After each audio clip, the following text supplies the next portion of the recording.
avoir une certaine expérience.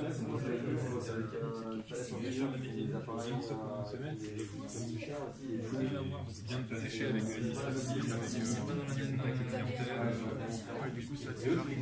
avec des jumelles, des militaires, des Américains, ils mettent en rayonix pour voir la forme des lentilles électroniques qu'il y a dedans. J'ai pas eu de la rendre. En fait, ça s'appelle les tunnels, tout simplement. Ils font la même chose, mais celles en tout cas sont rapprochées. Les optiques de cinéma aussi. Ils louent les optiques pendant une journée, 2 journées, et ils pensent qu'il y a dedans, et ils pas. C'est un boulot, c'est intéressant dans le sens où il y a plein de choses. Je préfère le envoyer avec 3 jours de retard, quelque chose qui est bon. Et après, de toute façon, on va se prendre en préparation, ça va avoir une mauvaise impression pour le client. Il préfère un retard que quelque chose qui ne puis voilà, il faut vraiment être indépendant de la production du commercial. à dire, mais c'est vrai, si c'est vous ou un autre, c'est pareil au départ.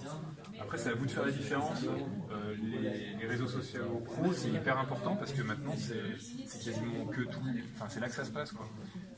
Après, c'est beaucoup de candidatures spontanées.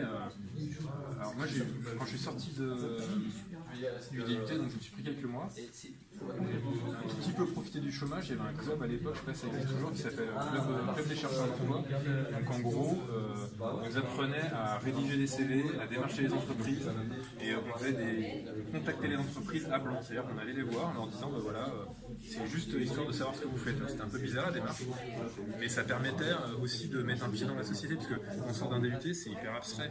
Le monde du travail, c'est pas le monde de l'école. Et si vous êtes actif, surtout en terrain, moi ça me prend beaucoup de temps. Quand il y a une page de jauge qui a été arrachée, en général, c'est parce qu'elle a trop chauffé. Et ça, tu le sais avec l'expérience, donc c'est pas. En moyenne, une journée, j'arrive à analyser 7 pièces différentes. Parce que c'est quelque chose qui faut vraiment du temps. Voilà, il y a des fois, tu as besoin d'utiliser les moyens de production, donc tu es obligé d'attendre qu'eux ils aient fini, parce que tu n'es pas là pour les empêcher de. Et puis, 80% de mon temps, j'ai un coup de fil. C'est une personne qui me dit ouais, bah là. J'ai mes pièces, elles ne rentrent pas dans le posage, j'ai mes pièces, il n'y en a aucune qui passe bonne, il n'y en a aucune qui a bon signal. C'est intéressant. Donc il y a un moment, c'est vraiment, et puis il y a des pièces, tu découvres des erreurs tous les jours. Il y a des fois, tu ne penses même pas que c'est possible qu'on ait pu se bourrer sur un truc comme ça. J'ai déjà vu des gens s'énerver pendant 1 heure, disant ouais, mais quand je le branche, il part dans le mauvais sens, donc tu appuies dessus, il te dit qu'il y a moins quelque chose. En fait, là, le mec qui regarde le capteur à l'intérieur aussi, ouais non, c'est sur le connecteur où il s'est planté. Ouais, mais ça fait 10 minutes qu'il a branché de l'autre côté, alors il a changé le capteur, il change le boîtier en place. Il dit mais je comprends pas, j'ai beau changer le boîtier, ça fait toujours la même chose, c'est vraiment lié au boîtier. Ouais, mais c'est normal. Et voilà, et c'est vraiment l'échange aussi avec les gens. C'est ce que je disais tout à l'heure, moi dans mon boulot, je suis obligée de discuter avec les opérateurs. Je suis obligée d'échanger avec eux, c'est eux qui vont savoir ce qu'ils font, je ne le fais pas. Quand tu vas les voir, tu lui dis bon bah voilà, on a tel problème aujourd'hui, il va t'expliquer son truc, il t'explique comment il a fait, tu vas te dire ah bah je sais, j'ai fait ça. Pour 2 choses, déjà la première la plus importante c'est pour vous, quand vous partez en vacances, parce que la France et le Canada c'est bien mais il y a quand même d'autres pays à visiter. Puis quand on ne sait pas parler un mot, bah, c'est un peu dommage quand même de ne pas pouvoir parler aux personnes. Et puis deuxièmement, c'est aussi pour le boulot parce que en plus on est limitrophe avec la Suisse, qui en plus parle suisse-allemand et puis souvent anglais. Donc déjà ça vous manque presque une langue si vous n'avez pas l'allemand, et l'anglais c'est vraiment important pour bosser dans tous les grands groupes. Donc ça, si tu bosses en France, chez Dupont, ton collègue à qui tu écris des mails, il ne parle sûrement pas français. Il bosse en Suisse, en Allemagne ou aux USA.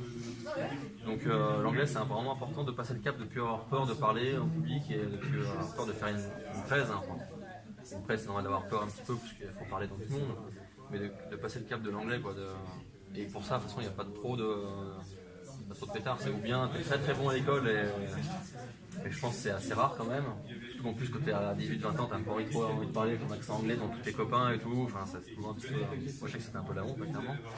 Et puis, une fois que tu es à l'étranger, tu n'as pas le choix, et puis tout le monde est dans le même cas que toi, en fait, tu te rends compte, et puis c'est là où ça va se déclencher.